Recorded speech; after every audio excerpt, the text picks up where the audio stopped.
Vespedia, members of the Board of Directors, and numerous of the Academy of Political and Social Sciences.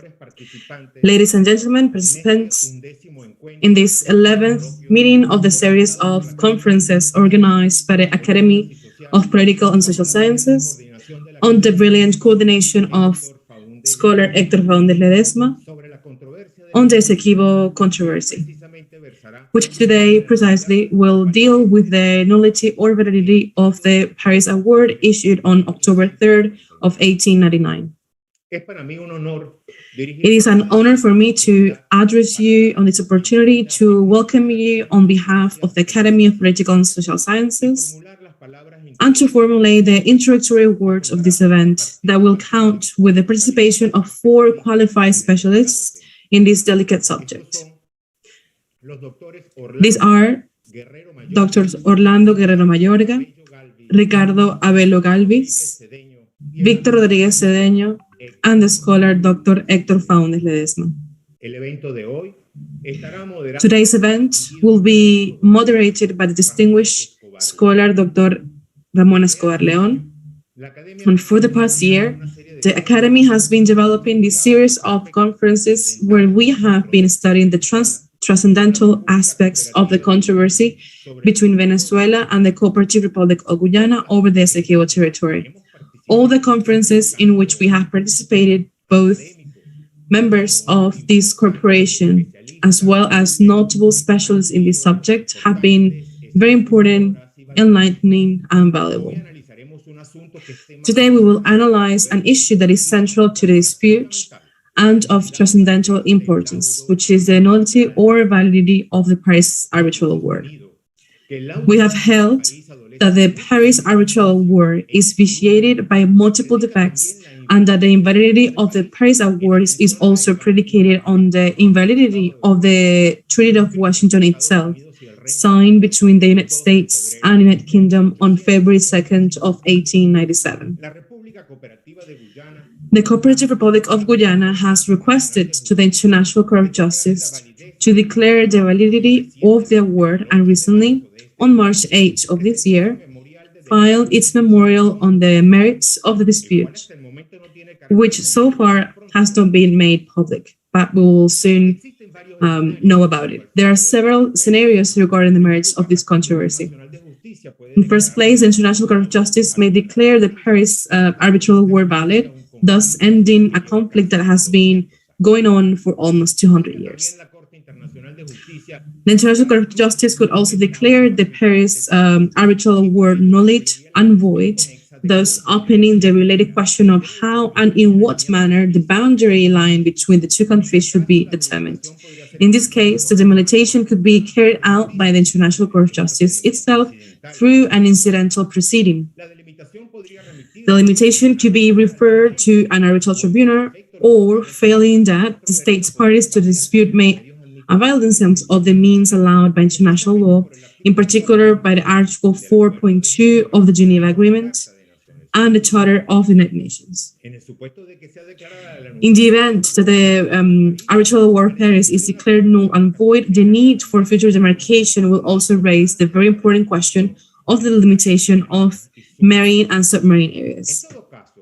In any case, in this remaining year, after Guyana has presented all its pleading and defenses, several scenarios open up for Venezuela regarding the procedural strategy for the best defense of its rights.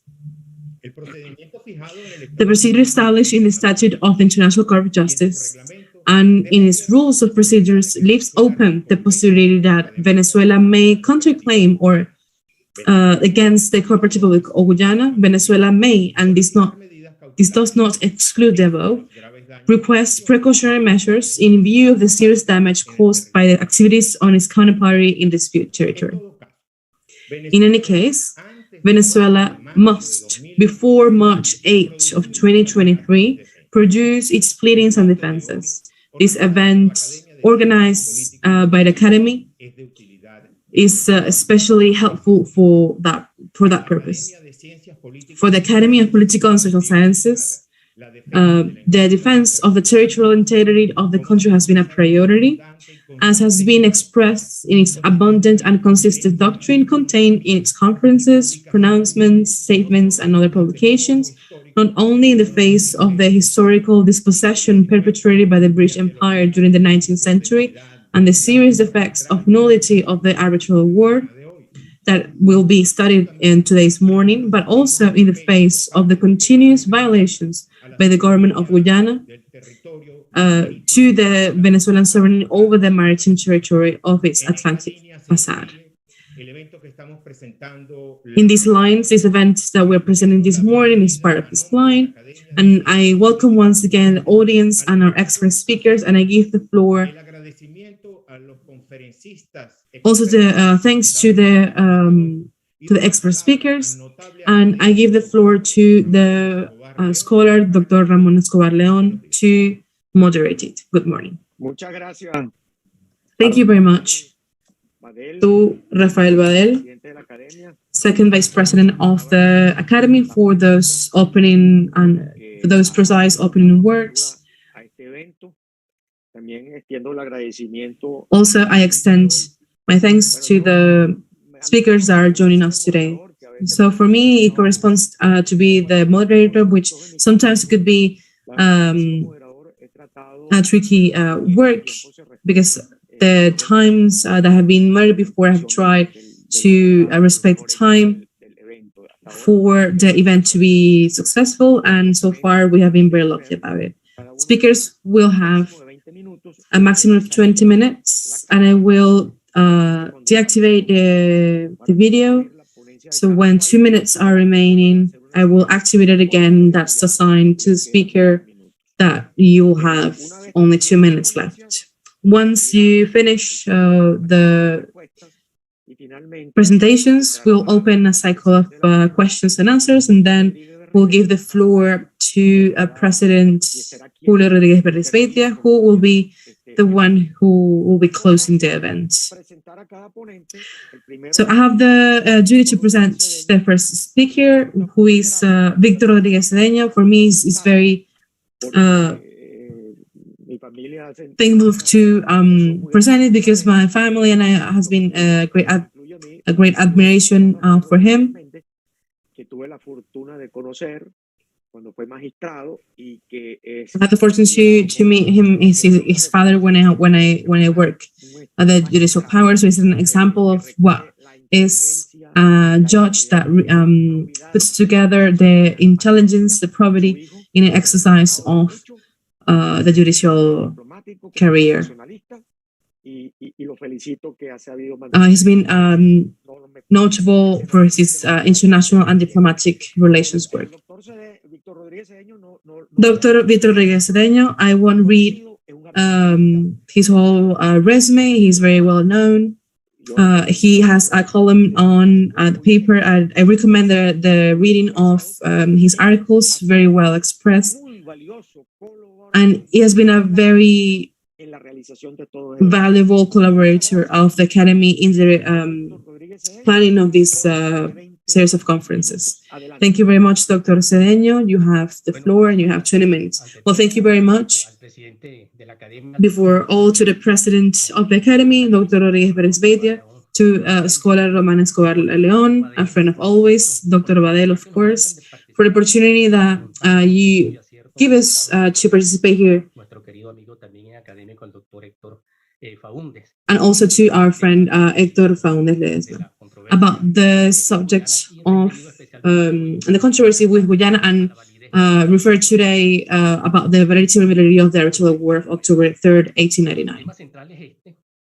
The central subject is this one, which does not mean that the subject of the juridical titularity is less important.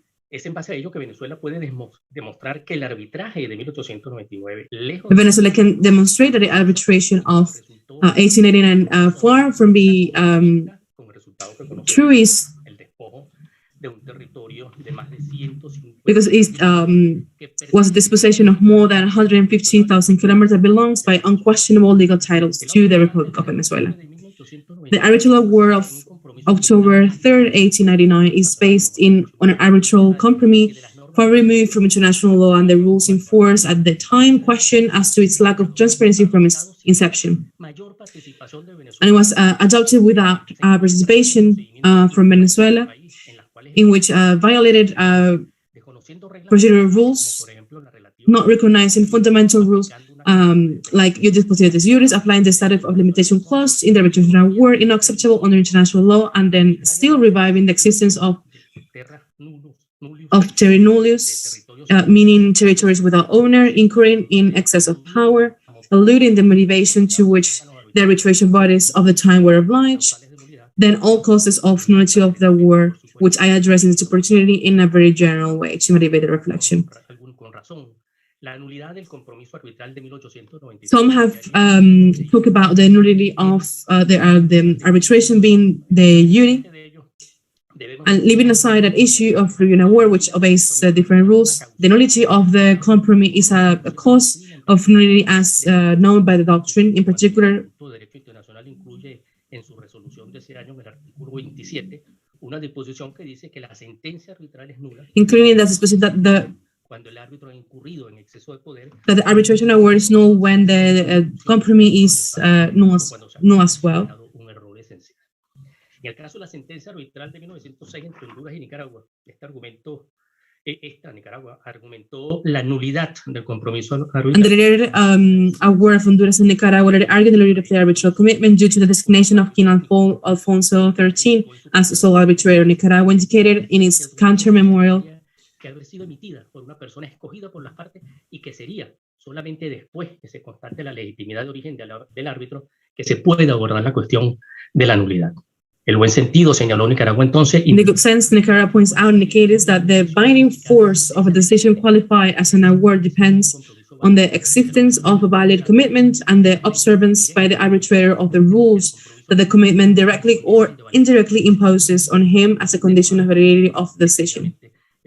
I will talk about this topic. We'll talk about more, Dr. Orlando. It's a situation very different from that of the Paris proceedings, where Venezuela was absent, represented by lawyers, foreign agents. In its 1960 decision, the court rejected Nicaragua's claim by stating that neither the validity of the appointment of the king as arbitrator nor his competence were questioned during the arbitral proceeding before him. The parties, the court specifies, followed before the king the procedure agreed upon for the presentation of their respective thesis. The court points out that it cannot conclude in the invalidity of the designation of the King of Spain as arbitrator to resolve the question of the boundaries between the two parties. The decision will be automatically null and void, which will make an appeal unnecessary, as highlighted in some international instruments, as for example, the Convention creating the Central American Tribunal of February 7, 1923, in its Article 1, which says that the decision of the tribunal established shall be null and void, and any of the interest parties may refuse to enforce it. De lado el tema de la revisión de la sentencia que obedece a reglas. Putting aside the theme of the subject of the revision of the decision, I will speak now to the possibilities of arbitral decision could be considered invalid and the resources that we have available for that. And it should also be recalled that finally, I will refer to the consistent reject to accept the arbitral award, which deserve a reflection on the conduct of the parties and the silence and the declarations that were formulated since then, that it could not be interpreted as acts that express the actual will of the states to recognize its validity, which also will make it impossible to apply estoppel. An arbitral decision can be nullified. So we need to see by which mean it could be done so. It is important to consider the evolution of international arbitration. After the 15th century, the arbitration processes come from a process that is mostly political to based on law point of view. We pass then to the arbitration that is dictated by law and jurists. This reflects the new conception of arbitration that opens up the space to consideration of the doctrine of nullities as the possibility that an arbitration decision could be nullified. In 1874, the Institute of International Law elaborated a draft to consider the nullity clauses, which were not approved at that moment. And also proposed an article 26 that has some causes of nullity, that neither of those conventions included a rule to establish these causes.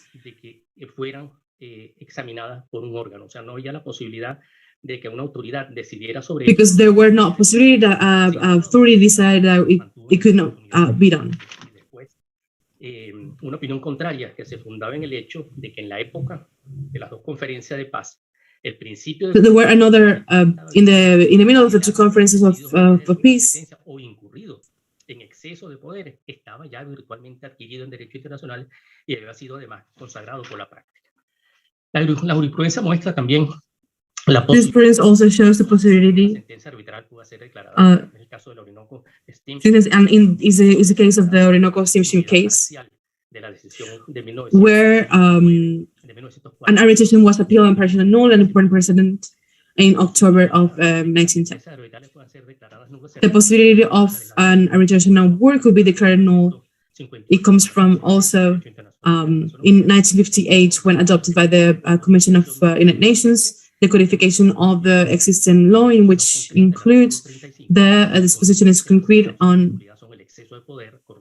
which establishes that the cost of nullity as excess of power, lack of motivation of the decision, nullity of the arbitration compromise. So to which entity could the parties go for to request nullity? So we come from the idea that there is no hierarchical relationship between international tribunals. There are not superior tribunals in front of the other one. Decisions, as we know, are definite and binding. So this strengthens the role of the means as alguna instancia o algún mecanismo para declarar o solicitar la nulidad de esa decisión. El recurso a un tribunal o a un órgano jurisdiccional, sabemos, abre solamente la posibilidad, sin entrar en el fondo, que se puedan constatar la validez del procedimiento. As we know, this possibility just opens up the possibility to apply of the rules that were agreed by the parties. It won't be in any case, as the court says, as an appeal. It's not about checking the validity of the substance, but related to procedure. So before whom elections can be made to exercise nullity.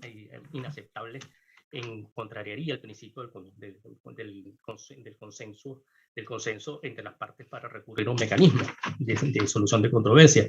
Otros consideran que el mismo tribunal podría examinar el recurso y decidir. Let's consider that the tribunal itself can consider to examine its own faults, and in some cases, and if this one, the tribunal does not exist anymore when the nullity is bring forward. The other option is to go forward under the tribunals, but it also will require the agreement of the parts.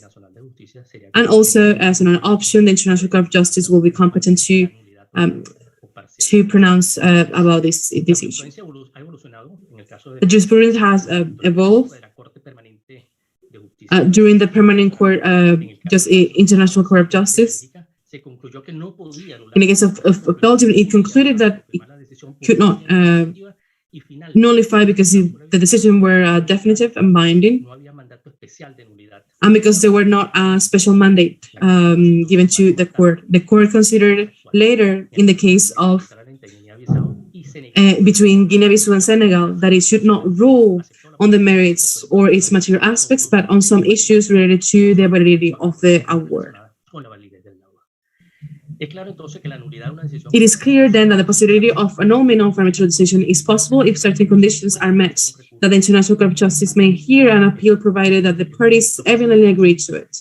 which will be the case according to the court itself, based on the Geneva Agreement of 1966, and decided that the parties had accepted the jurisdiction of the court and that it was therefore competent to hear Guyana's claim, which has been criticized by many for the reasons stated above in this State Conference of the Academy.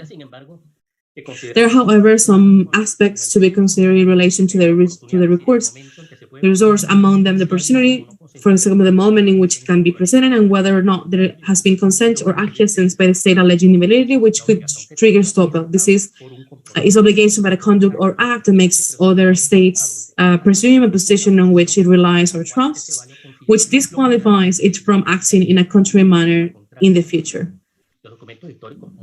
Historic documents show that from the very day of the publication of the award in October 1899, Venezuela rejected it. There is evidence, although it is true that there may have been prolonged silences, which could not mean acquiescence according to international law.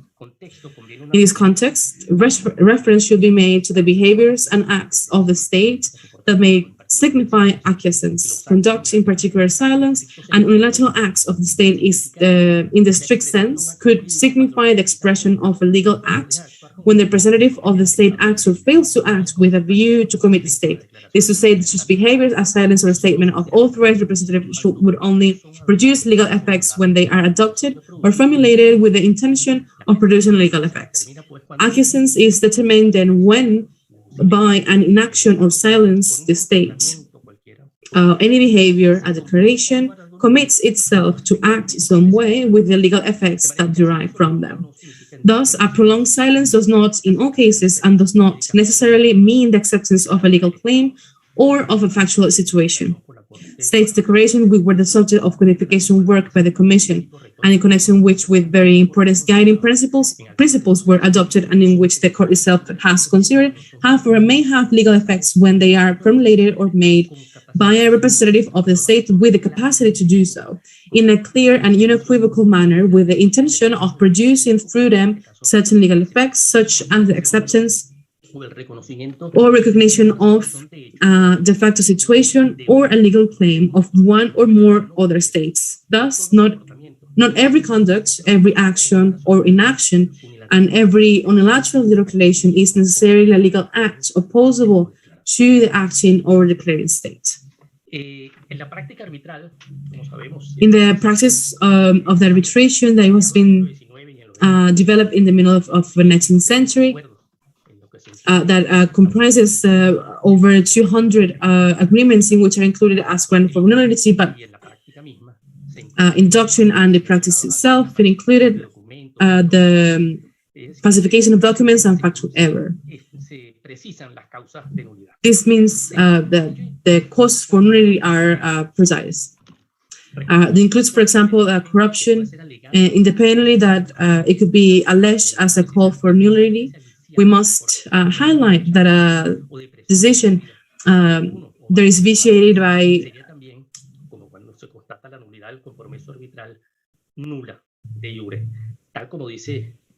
jurista suizo en la Academia de La Haya en 1934, no dudamos en reconocer que la sentencia. For example, scholar in Switzerland says this authorizes the state which considers itself injured to refuse informants without the other party being able to oppose it. In the case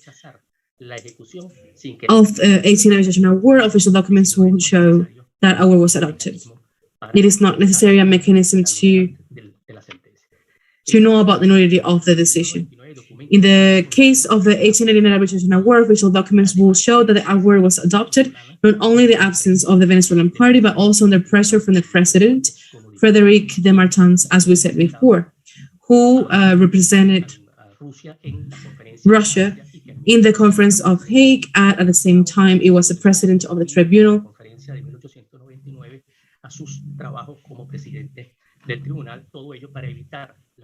All of that to avoid the motivation, which it was of most interest for him.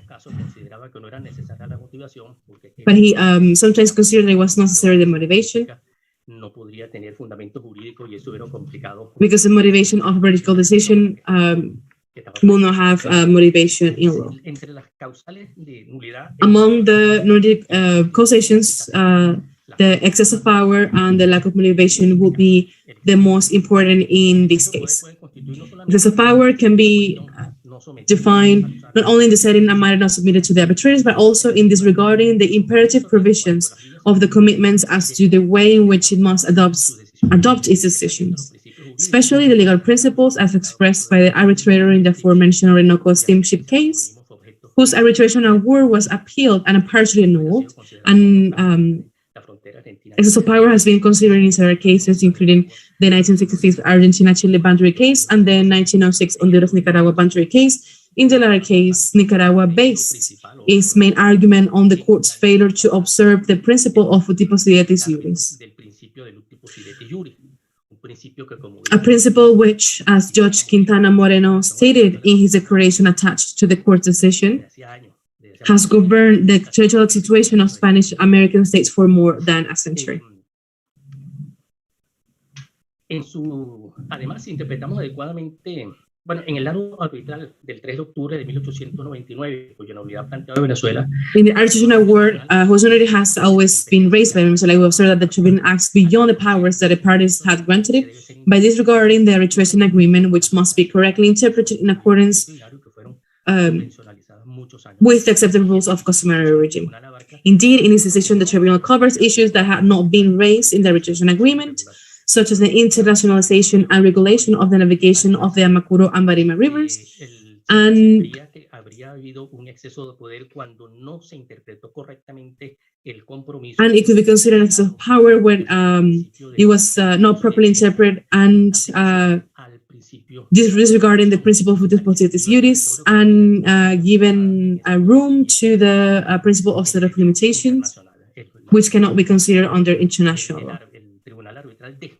The arbitral tribunal disregarded and limited interpreted in a limited way and made aside the principle of uti possidetis juris. So the motivation, which I will talk before, is other of a ground of nullity that we must examine in this case. We have considered it before, and it's gathered in the Convention of a decision of 1889,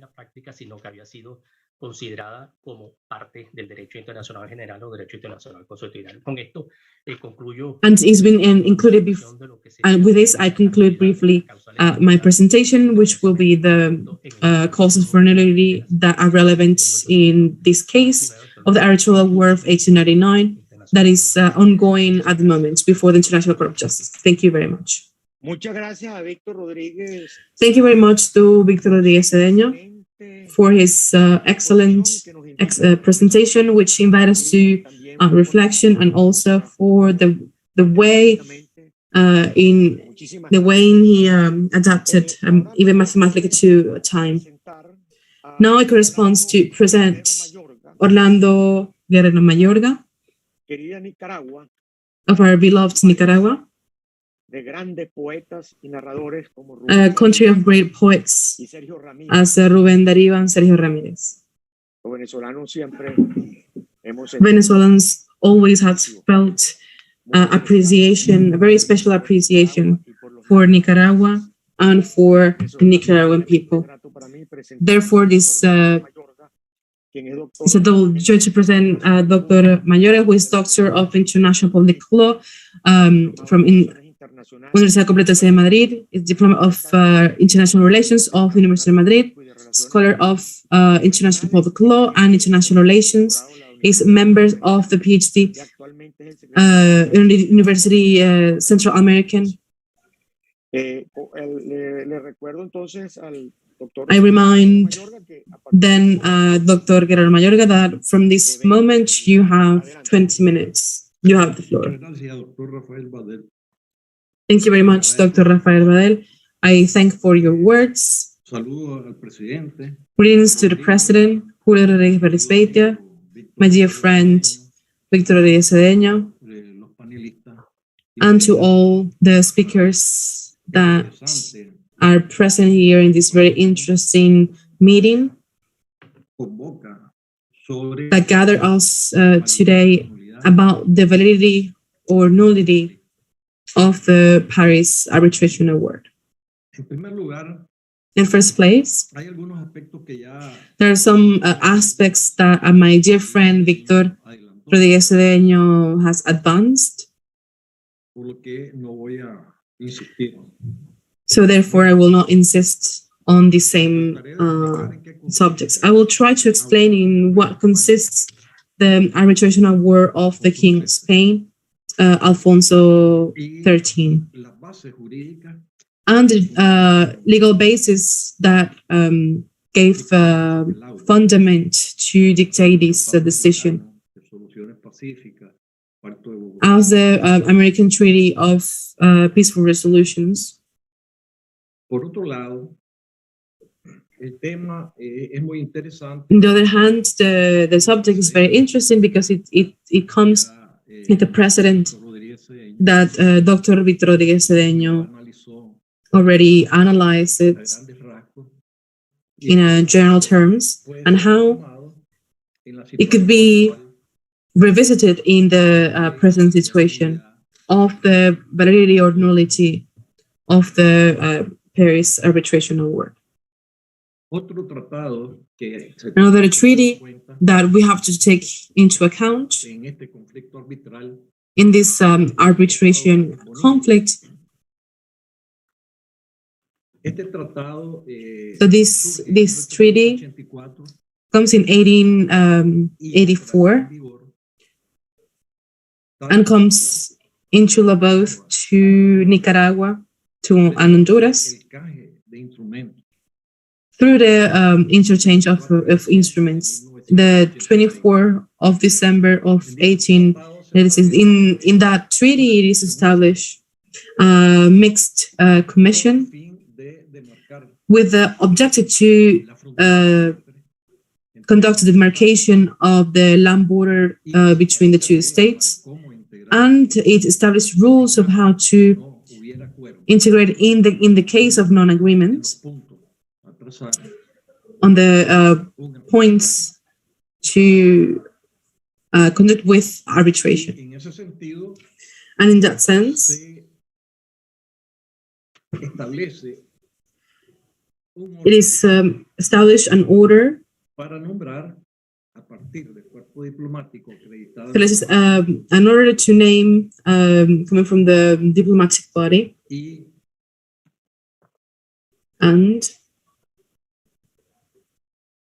las personalidades relevantes the relevant personalities.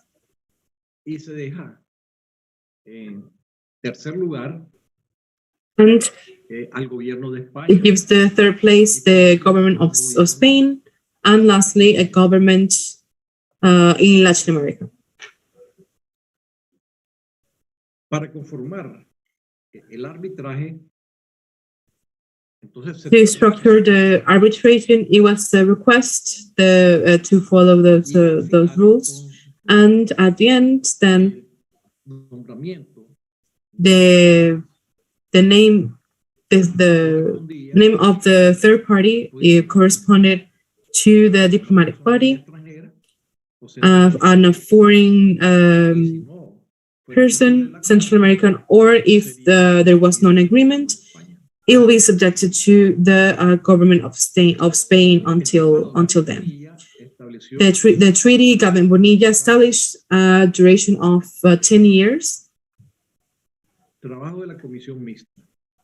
The work of the mixed commission started to work in 24 February of 1900s and established the frontiers of those points. But in July 1901, it could not continue because of lack of agreements. Then Sergio Vargas of in the Don Dolores Gámez por Nicaragua, don Alberto Membreño por Honduras, quienes eligen un tercero.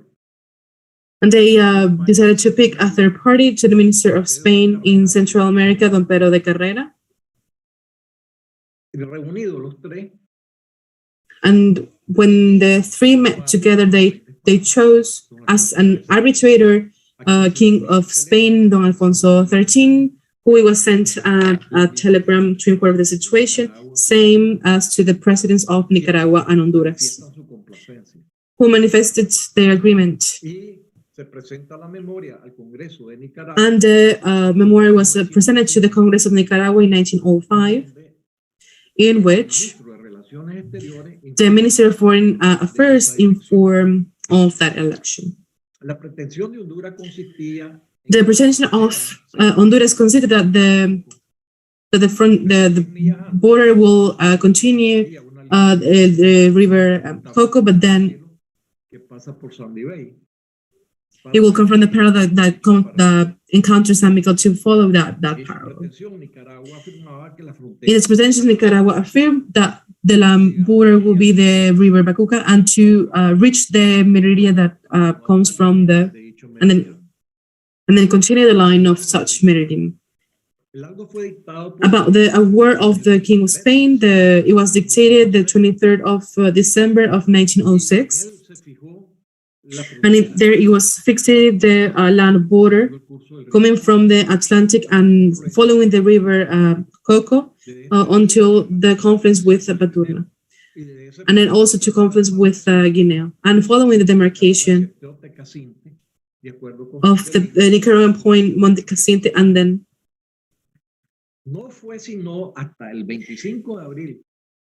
it wasn't until the 25th of April 1911 that Honduras proposed to Nicaragua demarcation of certain parts of the border according to the award. The Ministry of Foreign Affairs of Nicaragua, in a note of 19th of March 1912, challenged the binding effect of that decision, the submission to the International Court of Justice. The 1st of May of 1957, Honduras attacked the border point of Mocoron, which caused the intervention of the OAS. It was there were proposed some mechanisms of peaceful resolution of controversies. Finally, OAS resolved that without being agreement of another means of resolution of controversies, according to the Treaty of Bogota, the matter had to be submitted to the International Court of Justice, which was accepted both by Nicaragua and Honduras. The 21st of July of 1987, it was signed an agreement between the two countries in respect to the forms, duration, and ways of submission of the International Court of Justice.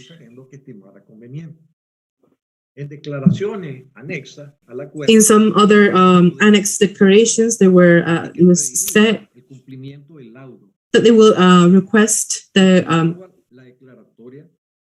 adoption of the agreement, and Nicaragua will go for the nullity of the agreement. In the limits, they were the same before the arbitration award was dictated. About the advances of the award, Nicaragua alleged the irregularities on the designation of the King of Spain. This was explained in the rules of the Treaty Garras Bonilla. Well, first, they will have for the designation of foreign personalities, and then go for the figure of the government of Spain. Furthermore, Nicaragua alleged defects of the arbitration award that makes it null and void and non-susceptible of execution, like as it was well explained by my friend Víctor, the essential error, excess of power, lack of sufficient motivation, the contradiction. There were no presence of acts of corruption. In regards to the naming of the King of Spain as an arbitrator, disregarding the rules of the Treaty Garras Bonilla, the court established that they had the power to interpret the treaty, and the fact that they have actually adopted in the list of the diplomatic body of Nicaragua, the fact that they did not come to the agreement of an election of personality, or that they considered those facultative measures The certain thing is that they agreed that the treaty was complied with. Also, the president of Nicaragua and Honduras addressed to the Minister of Spain expressing his satisfaction with the election of the king, which was when the king accepted, and the Minister of Foreign Affairs accepted, addressed to the Minister of the Spain state, affirming its satisfaction, and it also informed the Congress. So here operates the legal figure of acquiescence.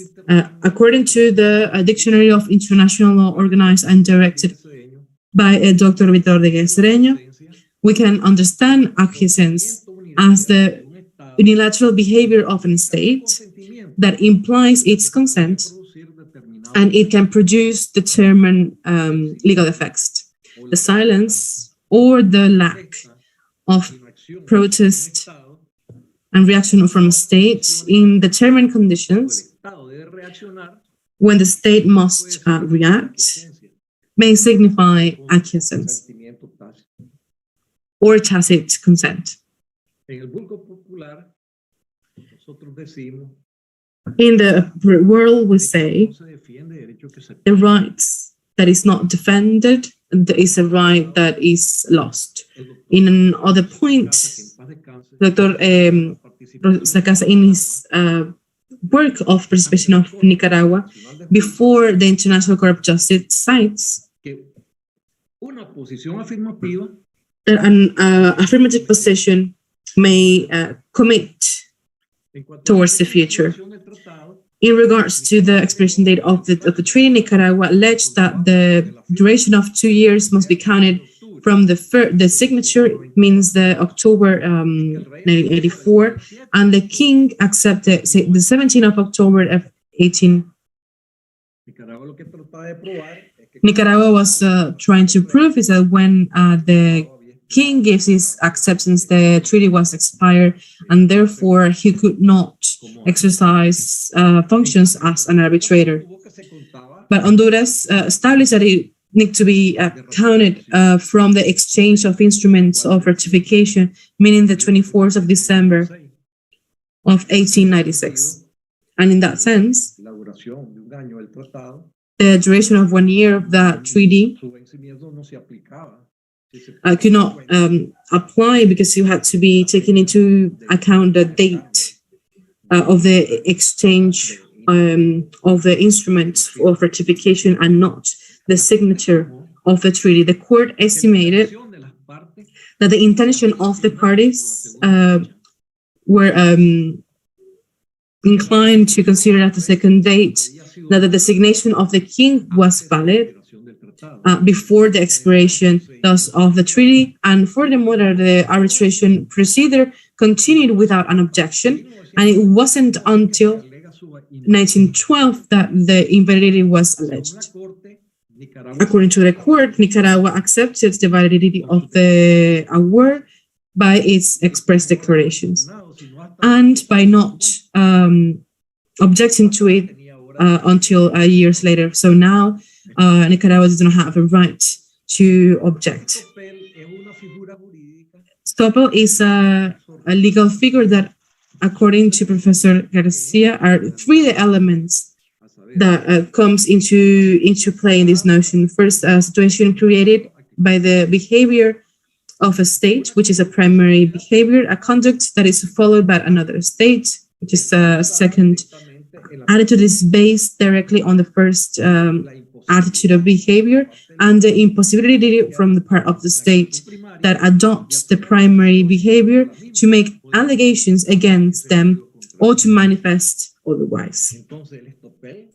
Then Stoppel had a character of limitation. The compliance of function of deprives rights. The court decided by 14 votes that the arbitration award was valid and binding for Nicaragua.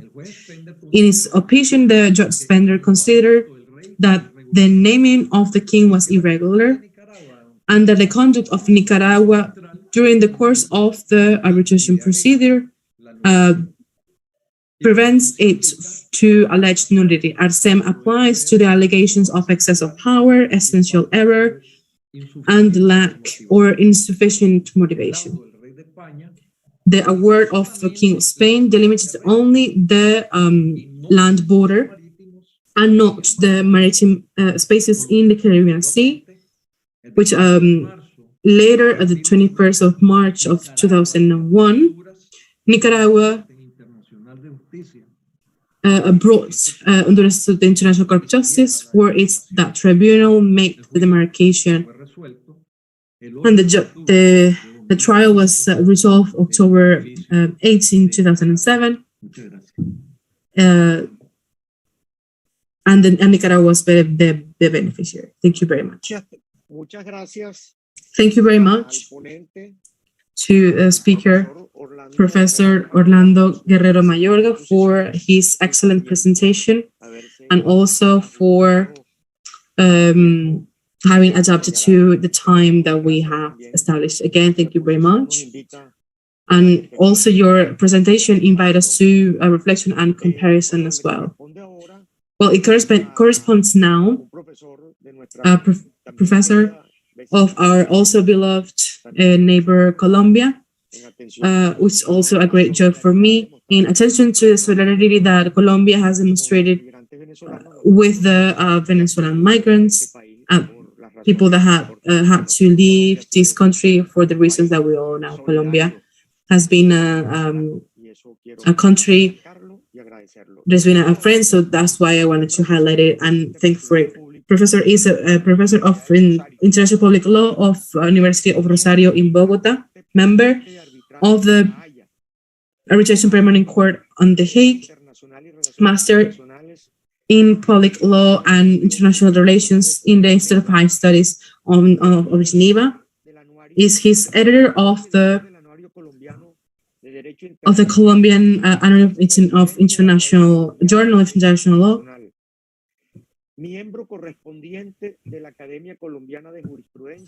of the Colombian Academy of Jurisprudence, former president of the School of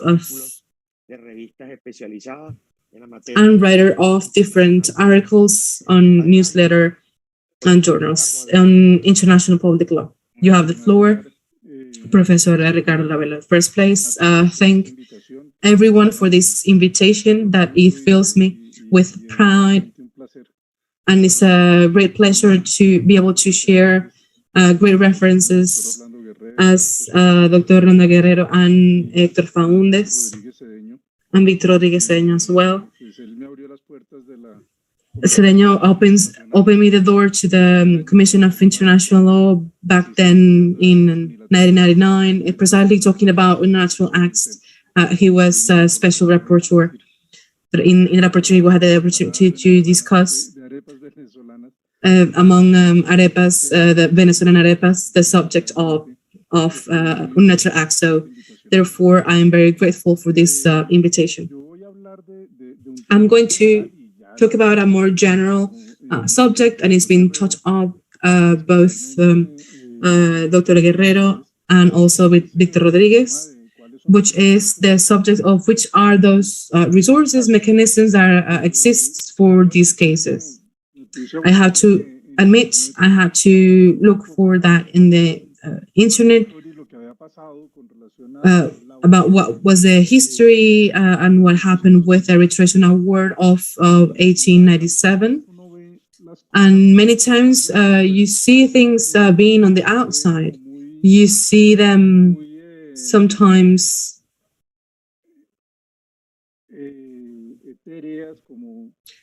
you see them ethereal, just simply just a few facts, but I encounter myself with a few things that leave one very surprised in regards to that arbitration award. So then the first thing that I would like to mention is in relation to the different resources or mechanisms that are exist, a procedural mechanism that exists in the judicial term. Will make reference to the inexistency of the award, the interpretation of the award, or the revision of potential judicial decision. Then it could therefore be, in this case, a subject of inexistence. So looking at the facts, they were occurred, very difficultly, you could talk about the inexistency of that arbitration award, taking into account the circumstances in which it was dictated. However, it is interesting to see what the court says in the case mentioned also by the Ambassador Víctor Rodríguez about the case Guinea-Bissau and Senegal, in which the International Court of Justice, when it has to analyze what it occurred in that arbitration award, one of the parties, the great problem was laid in the individual opinion of Professor Bardelli, in which he makes reference that you have drafted differently the award, and in that sense, without taking into account the part of the Article 2 of the delimitation, and which will be those spaces, it makes then a decision that they will consider as inexistent. And the curious part, or what we have to highlight of what the court says in this case, you could have actually talked about inexistency if the decision independently or disregarding of Professor Bardelli in his opinion said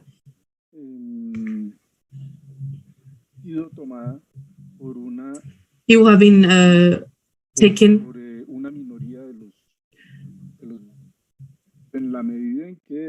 by a minority of men in the sense that a decision.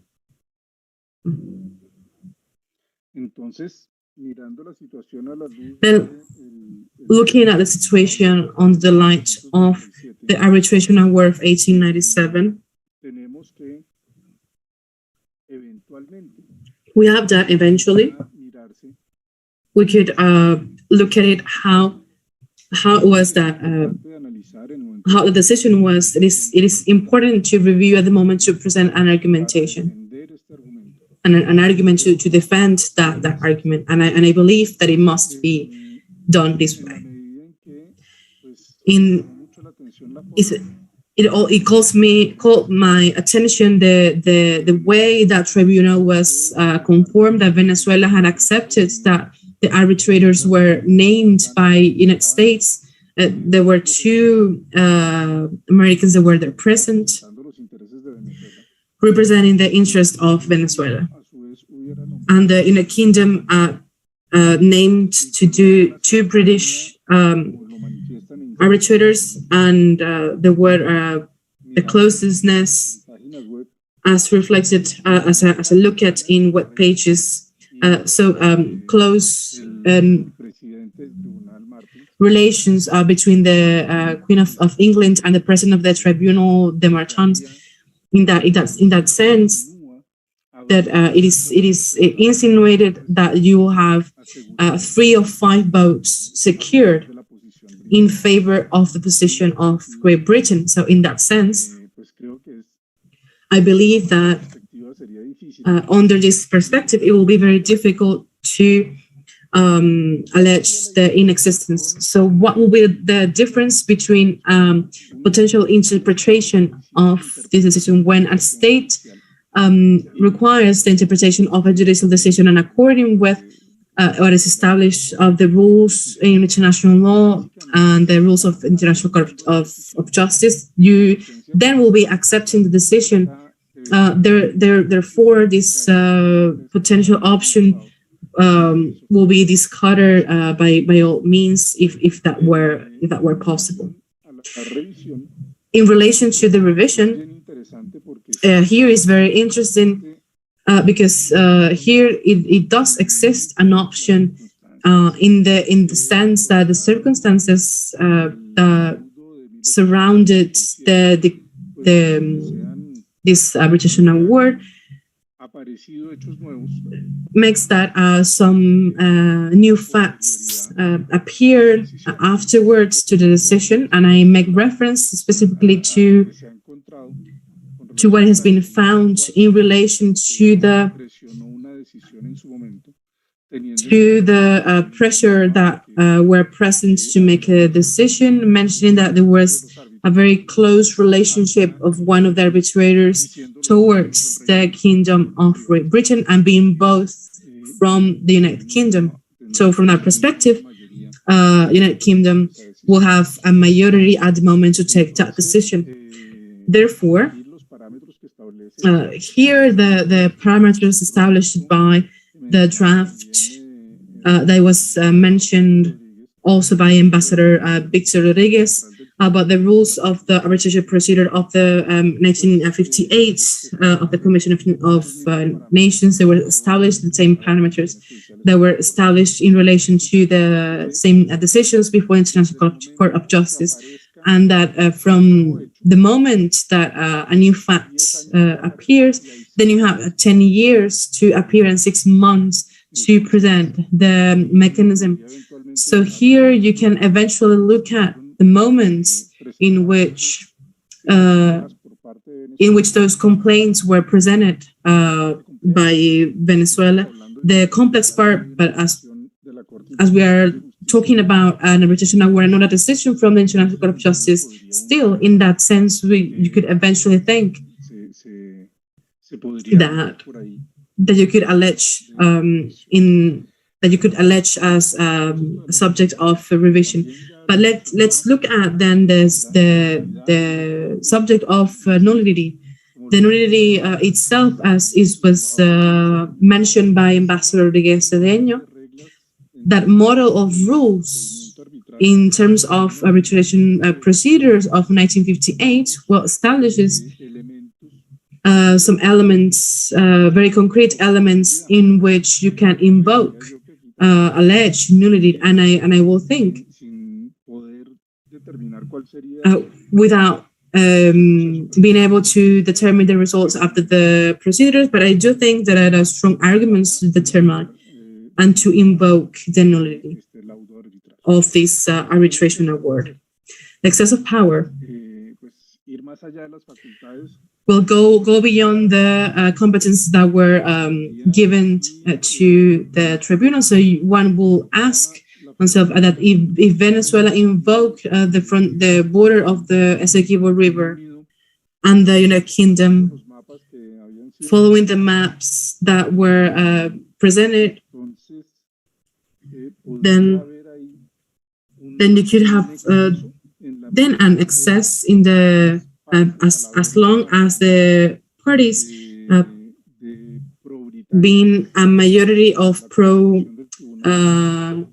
Britons in the structure of the tribunal, there were that excess from their part.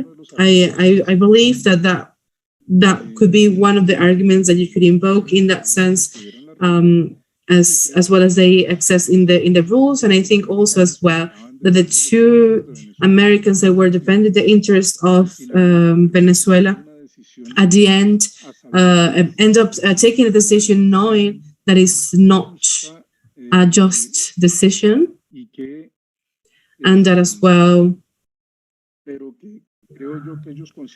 But also I think they considered in that moment that it was the lesser damage that could have been done to Venezuela, in terms of if they would have tried to find a different decision, an alternative vision in which the Essequibo River was an option or an intermediate point between the two options that we'll have to see. In that sense, we could have the option to look at, but most probably they would have could have been defeated in the sense that they knew they have a minority position. Now that corruption.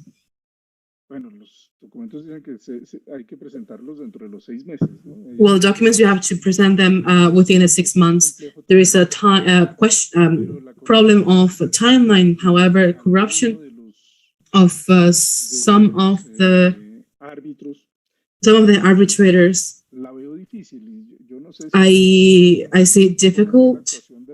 I don't know how it was the conduct behavior of the Martins in that sense, of the behavior of the two Britain arbitrators, but I found that very difficult to prove.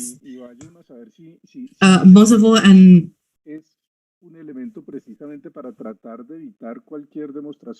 also like to try to avoid to prove any act of corruption. If for the true Britons, the opening to Orinoco will become part from Great Britain, but the decision end up giving the opening of Orinoco to Venezuela. So that element, as well as it can be argued in one sense, I think it will make it more difficult to make that argument possible. So I think also that when you are litigating in a tribunal, you have to fight it all. Then you'll consider what the court accepts and what not, and will make filters to the decisions independent to what the court is accepting or not. That's litigation strategy as well. The absence of lack of motivation of the decision. I think that the decision here is very interesting to see how it is taking the line of division of the waters to the waters that goes to different hydrographical sources. Those were the ones that were taken into account for that demarcation.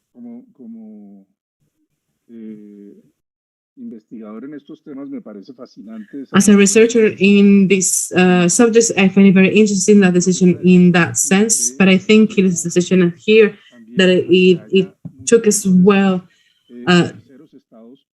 the results of many mistakes, and third states were affected by those decisions, and also the Great Britain end up negotiating with those third parties to correct those decisions in the zones that Brazil considered that it was affected by that decision. Then you can see yourselves how, with all these arguments, with all these facts, with these precedents,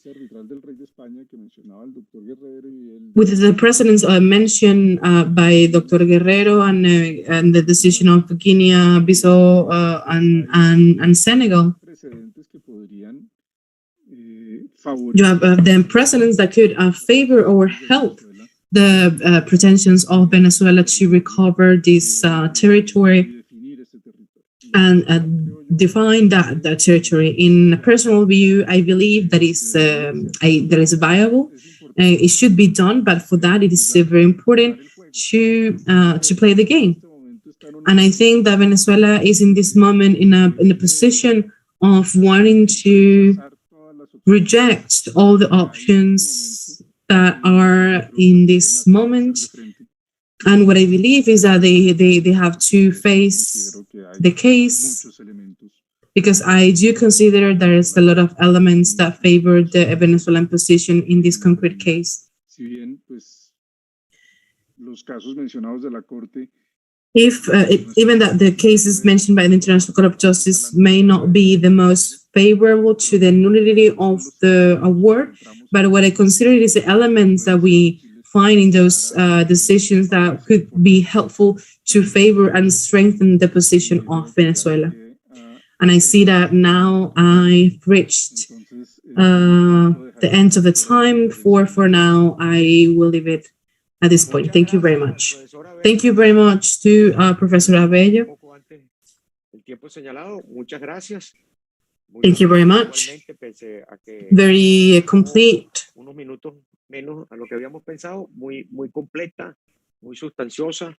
Very complete presentation, and as well as the ones we had before, invites us to reflection. Well, to close, we have our dear and admired friend Héctor Faúndez, that as a scholar I can give faith that these conferences have been taking place under his leadership, his enthusiasm, and his capacity to bring people together.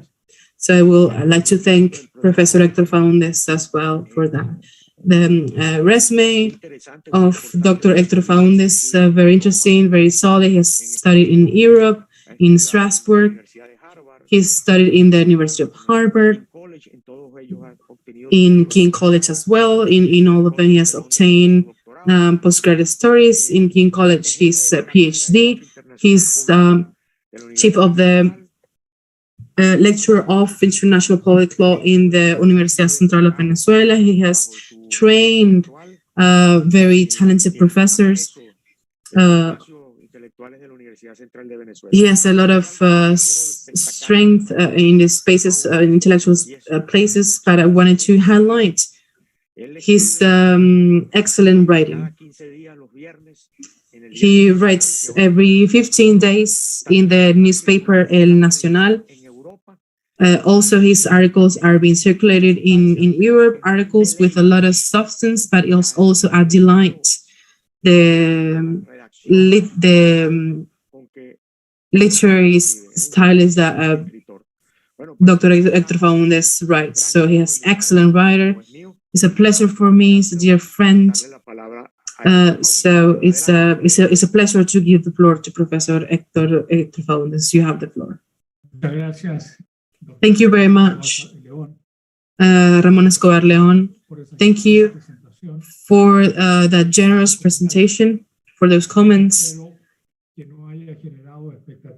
I hope that those did not generate a very high expectations for those who are going to listen to me.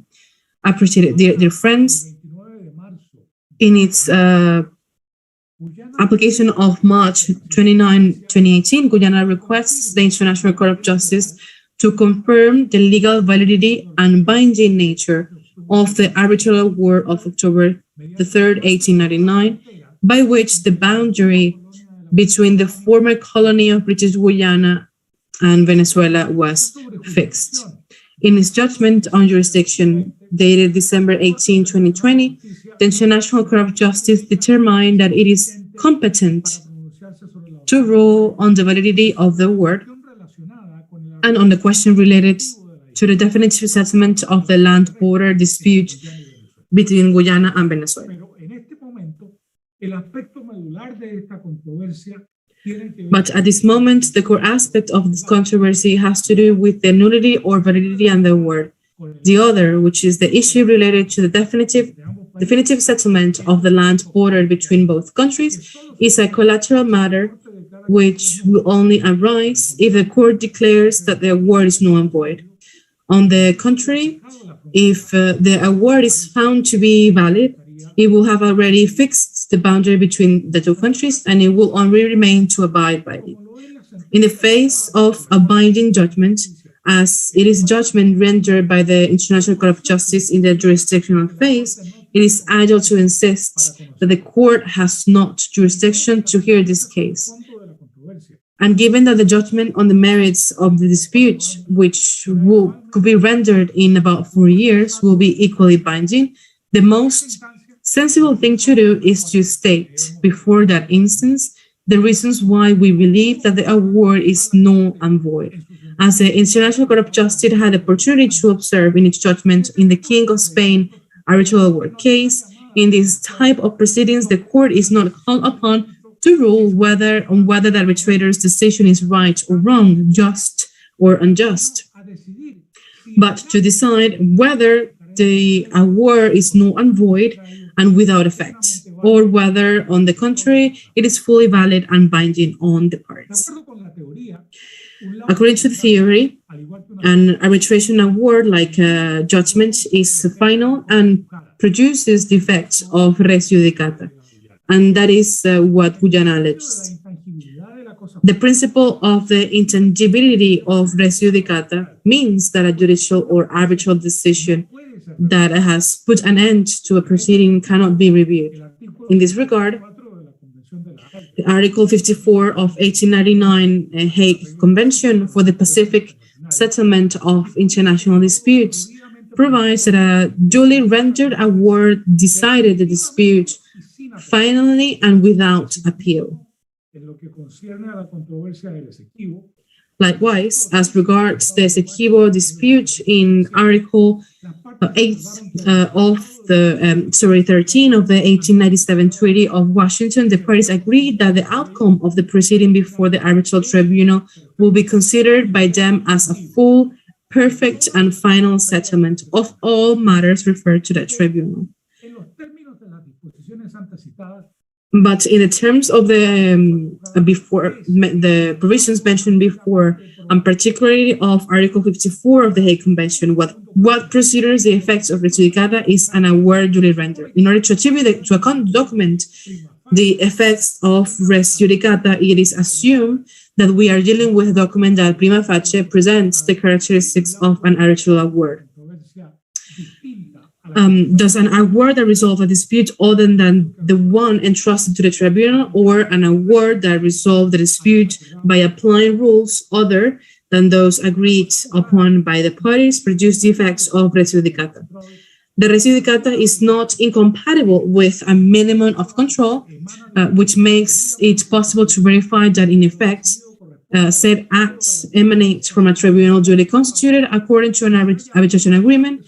The decision corresponds to the subject matter of the disputes as agreed by the parties, that the parties have been heard in a process carried out with the judicial guarantees, that the parties have had the opportunity to confront the evidence and to present arguments in their defense, that the decision has been made according to the rules of substantive law agreed upon the parties, and then there are no elements to doubt the impartiality of the tribunal or the fraud of any of the parties. The issue is not whether the award is manifestly wrong or unjust, but whether it conforms to what the parties entrusted to the tribunal and whether the procedural rules inherent to due process were observed. It is not by chance that Article 54 of the 1899 Hague Convention attributes the effects of res judicata only to an award duly rendered. In the King of Spain arbitral award case, Honduras argued that the award had all the outward appearance of having been properly rendered, which implicitly seems to have been accepted by the court. Moreover, in the Guinea-Bissau versus Senegal case, the court has pronounced in favor of the presumption of validity of an award that has been rendered without manifest violation of the jurisdiction conferred on the tribunal. In the case of the Paris award, as these conditions have not been met, it cannot be expected to produce the effect of res judicata. The international community has come to appreciate the role of international arbitration and it to protect the finality of its decisions, shielding them from interminable challenges. But the need to preserve arbitration as a means of resolving international disputes is closely connected with its credibility. So it will be wrong to defend to the hilt the decision of a tribunal that has seriously erred in the performance of the task entrusted to it, and it will be equally wrong not to have a remedy to redress the injustice committed. It is a heavy responsibility that falls upon an international tribunal, which is asked to declare that an arbitral award is null and void. Such a declaration cannot be made lightly by any tribunal. But there must be a proper balance between respect for international arbitration and the award emanating therefrom, as well as for the arbitral undertaking on which the award is based. Therefore, deference to the award and the presumption of its validity cannot overlook the serious discrepancies that may exist between the conduct of the arbitration, the content of the award, and the course charted by the arbitration agreement. Otherwise, far from preserving respect for international arbitration, the due respect this institution should inspire will be undermined. Total submission to the award regarding of how it was reached or the nature of what was decided, even if it offends the sense of justice, damages the credibility of arbitration as an institution. In the present case, the court is called upon to weigh the benefits of the finality of the word against the danger of departing from the arbitral commitment. And in this case, there are such strong considerations in favor of the nullity of the word that the principle of res judicata must necessarily recede before the demands of justice. Despite the principle of res judicata, the doctrine has developed a long list of grounds for annulment of awards, including the nullity of the arbitration agreement, the irregular composition of the tribunal, the lack of impartiality of the tribunal, procedural defects, lack of moral capacity of the arbitrator, bribery, corruption of the arbitrator, collusion, conflict of interest, award made by deceit, prevarication, manifest injustice, an award that is contrary to good faith, essential error, excess of power, and lack of grounds. In the case of the Paris Award, there is no evidence that any of the arbitrators were bribed. An essential mistake or fact or law can be ruled out outright. But all the other grounds mentioned by the doctrine deserve to be carefully examined. In addition, two other elements worthy of consideration must be added as well, which seem relevant. The coercion exercised on one of the arbitrators and the circumstance that the award is the result of the intrigue to benefit one of the parties or of a transaction between the arbitrators. Depending on the time at which they arise and their nature, the grounds for annulment of an award can be classified into three categories. One, those arising from the lack of precondition to the arbitral process. Two, those involving a violation of due process. And three, those arising from defects intrinsic to the award. Some of them are of a purely formal nature, without considering the justice of the case, while others point to the content of the decision itself, taking into account its compatibility with the arbitration agreement or with the idea of justice in international law. Some of these grounds, such as the lack of impartiality or excess of power, may be difficult to pigeonhole as a matter of form or substance, since form often determines substance. With the time allotted, I can only make some very general considerations on what the theory on the nullity of an award indicates and which are relevant in this case. As to the first category relating to the lack of preconditions to the arbitration process, the first thing that is required is the existence of a valid arbitration agreement freely entered into and accepted by the parties. I do not have time to elaborate on this, but sufficient is to say that the Treaty of Washington of 1897 was negotiated by the United States and Great Britain behind Venezuelans' back, and that it was presented to the latter only for it to sign as if it were a state subject to vassalage. It can be argued that even so Venezuela signed and ratified it. However, it is also good to remember that Venezuela was not informed of the tacit understanding between the United States and Great Britain of the interpretation of some of the provisions of the treaty, particularly in which concern of the set of limitation of the commitment to not make reference to the agreement of 1850, which froze the territorial claim of both parties at the point where they were at that date. Hence, it can be said that Venezuela entered into the treaty by deception, and that is therefore null and void. The logical consequence is that if the arbitration commitment was null and void, the arbitral award is also null and void. This may not be Venezuela's strongest argument because the beginning of what was to become a great avalanche of irregularities, grievance. This may not be the Venezuela's strongest argument because wrongly, it ratified the treaty, but be that as it may, this circumstance is only the beginning of what was become a great avalanche of irregularities, grievances, and manifest injustice. Secondly, as part of the conditions precedent to the arbitration proceedings, mention should be made of the principle of equality of the parties in the composition of the tribunal, assuming that the arbitration compromise is valid, incorporated in it a provision that allowed one of the parties to appoint two of the arbitrators, while during the negotiations it had been agreed that there could not be a Venezuelan judge, constitutes a violation of the principle of equality of parties.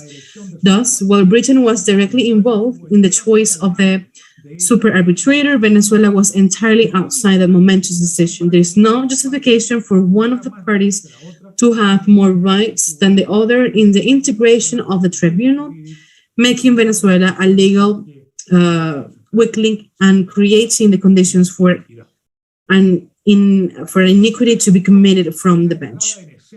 A third element is the entry into the scene of Frederic de Martins with the participation and vote of the arbitrator appointed by England without the agreement of Venezuela, which was not represented in the tribunal, a well-known Anglophile and an official of the Russian Ministry of Foreign Affairs, that in this case, who in this case could not act with independence and impartiality. To assume that in an arbitration of this nature, it will be too naive to assume that in arbitration of this nature, while a tribunal presided over by a character like Martins, who discriminated between civilized and semi-civilized states, reserving the status of subjects of international law only to the former, who saw in European citizens a superior race that, at least in the countries of the East, was exempt from the local laws of their countries, who defended colonialism and the civilizing mission of Christian Europe, who advocates an understanding between Russia and England in order to put an end to the mutual distrust between the two nations, who believed that international law should be interpreted in terms of power relations, and who was trained to seek practical solutions outside the strict application of the law, could be impartial. Was, as I said before, to be at least naive. And it is worth remembering that sometimes things are what they seem. That is why, from very early on, the case law of the European Court of Human Rights has held that the mere appearance of partiality of the court constitutes a violation of the guarantees of due process and vitiates the proceedings. The second category of grounds for annulment has to do with the rules of due process and with the conduct of the tribunal for the purpose of guaranteeing it. In international law, the right to due process, it is a fundamental right, which is instrumental in nature and is part of the idea of justice that has taken root in international society, international community. In the present case, from the outset, the parties did not have equal means to participate in the process as to assert their rights. The practice has demonstrated and shown that the party that can use its native language has, ceteris paribus, a better chance of winning the case. But this proceeding was conducted only in English, the language of one of the parties to the case. Beyond that, the fundamental rules of the process were violated, particularly those relating to evidence. Moreover, the English arbitrators assumed the role of representative of their state, even directing the debates and questioning the lawyers of the parties, while Venezuela had been excluded from the witness box. After 54 hearings, a voluminous dossier with many maps, sometimes contradictory among themselves, and after long pleadings, only 6 days were enough for the tribunal to communicate its decision. But rather than deliberations on points of fact and law, what we had was an award made by deception through collusion among the arbitrators to make a settlement without any basis. In the third block, relating to the grounds for nullity intrinsic to the award, doctrine mentions error, manifest injustice, the existence of an award contrary to good faith, the excess of power, and the lack of grounds for an award.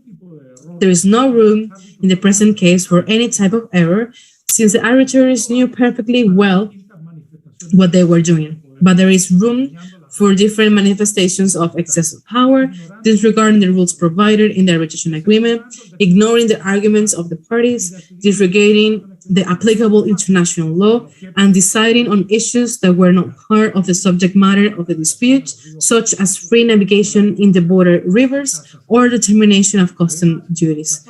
Furthermore, the absolute lack of motivation of the award in violation of the international law of the time and of the arbitration agreement is a flaw that cannot be overlooked. This was not a matter in which the tribunal could decide arbitrarily. The value of jurisprudence lies in the reasoning of its judgments, constructed as if it were a syllogism. But here, what we have is an absolutely unmotivated decision, for which there was absolute no basis.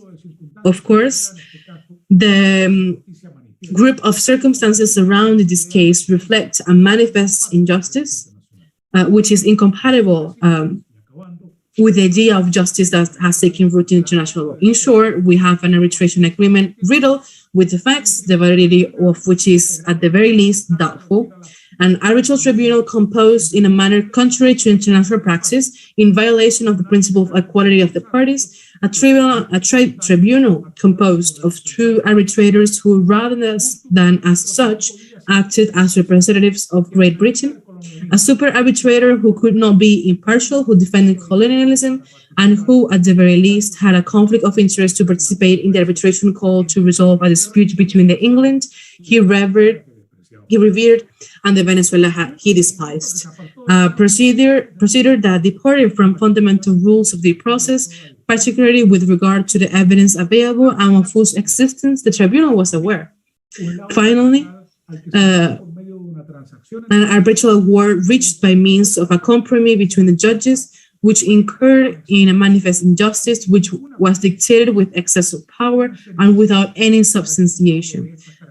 What more is then necessary for an award of these characteristics to be declared null and void? How much more fraud and iniquity is indispensable for this obvious to be recognized?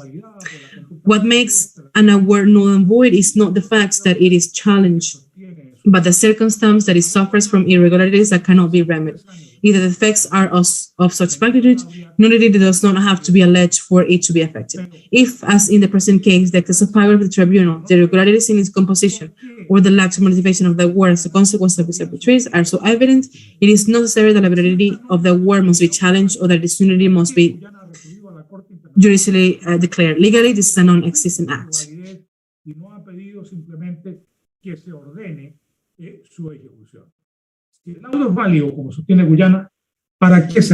the arbitration award is valid as sustained by Guyana, on the contrary, if the arbitration award was null as origin, what is the use of Venezuela's alleged acquiescence? Although each state has to pay the price for its own calumnies, the rules of international law, and particularly those of jus cogens, cannot be violated with impunity, pretending to derive legal effects as it was a procedural fraud. According to what Venezuela maintains, this is an issue between a big and a small country. That is false. In this case, the only victim of colonialism is Venezuela. But going through emotional arguments, Guyana is trying to preserve the status quo, but this is a controversy that is strictly legal, that must be decided on the basis of law without romantic considerations or political or strategy. The reason is in our side, but if Venezuela then comes forward before International Court of Justice, we will have leave Guyana a free way. But in the meantime, time keeps clocking, and the regime seems not seem to be aware of what is at stake or does not care. Thank you very much for listening.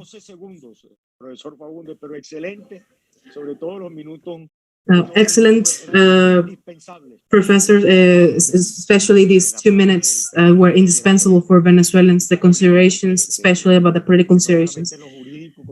This, not just the legal part, but also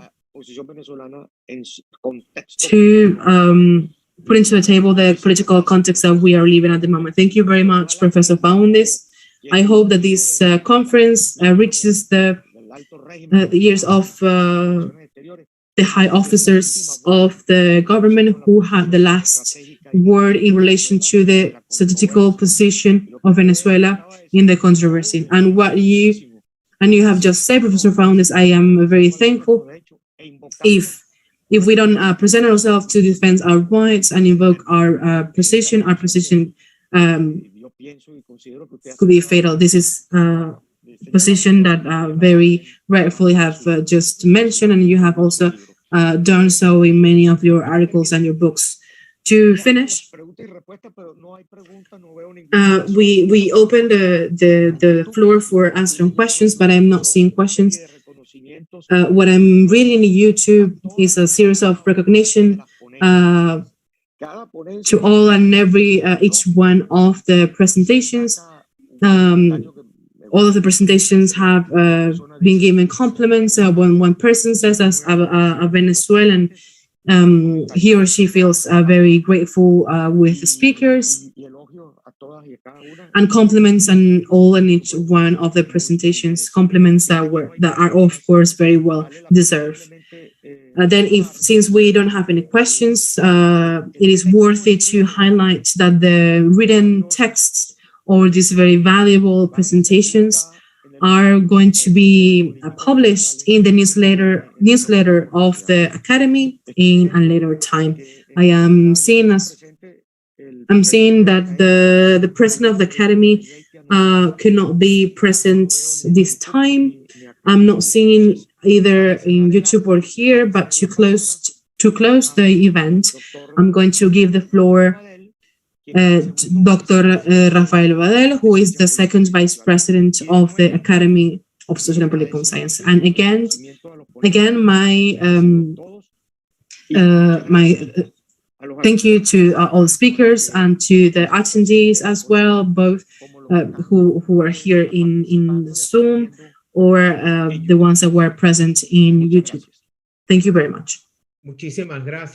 Thank you very much to the very efficient moderator of today, Roman Escobar Leon. And thank you as well to the speakers of today's conference, Orlando Guerrero Mayorga, Víctor Rodríguez Cedeño, Ricardo Abello, and the scholar Héctor Faúndez Ledesma. I think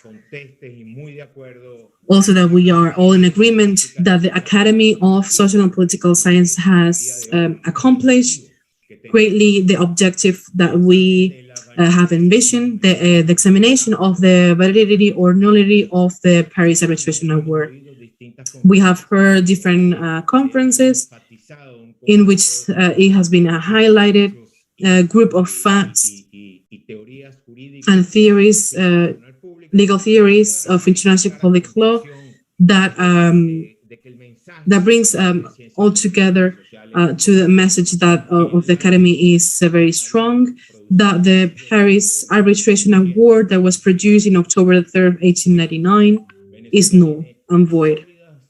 Venezuela has a solid and strong defenses and strong in this case, and the wise words of the speakers of today can serve very well to the defense and articulation of the defense and arguments of the position of Venezuela. Thank you also to Universitas Foundation for the technical support, efficient as always. Also, Mariana Scolaro, who has helped us as in the position of interpreter of this very important event. And also we invite you all to the next and final event in the following month of April this year. Thank you very much, and I declare this event closed. Gracias por la invitación, amables. Gracias. Thank you very much for the invitation. Muchas gracias a nuestros invitados internacionales. And thank you also to our foreign, to our international guests, Dr. Orlando Guerrero and Ricardo Abello. Thank you very much.